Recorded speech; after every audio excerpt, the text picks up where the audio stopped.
Well, we hear it all the time, and we talk about it on the show all the time, and that is the media's coverage of Donald Trump. Is it too much? Is it oversaturation? Is it unfair to the other candidates? To some extent it is, but he is also more of a master at seizing the media spotlight, as I have said.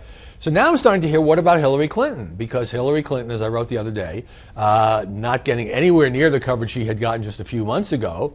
And that's in part because she's kind of running away with the race. Bernie Sanders is 20 points down. Nobody in the press thinks that Hillary Clinton is going to do anything but win this Democratic nomination. Now, the press has been wrong before, but it seems at this juncture like a reasonably safe bet. Got an email from Barbara S., who writes the following. The press is covering every time Trump burps, colorfully put, Barbara S. Where are the updates on Hillary Clinton's email issues, the war on terror?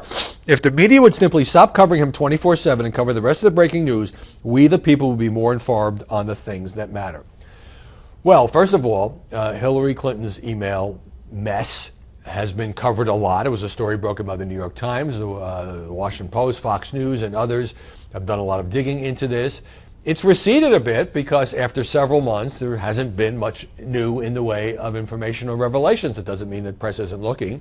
It means that any investigative story runs out of gas after a while unless there is new information to fuel it. Now, obviously, there's still an FBI investigation, and that could change. But at the same time, we had the release of 8,000 pages in the latest document dump, and there just wasn't any, not only a smoking gun, but any particular bombshell in there. That was kind of a media consensus.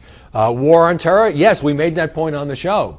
It seems to me that when Trump came out with his comments about Muslims, the entire media universe sort of shifted to debating that. We showed you how his coverage has skyrocketed through our media microscope.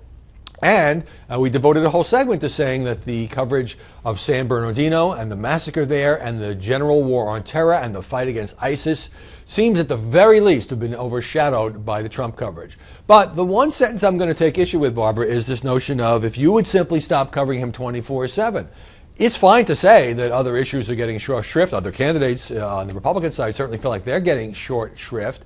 And that's a legitimate debate, and I've made that point myself.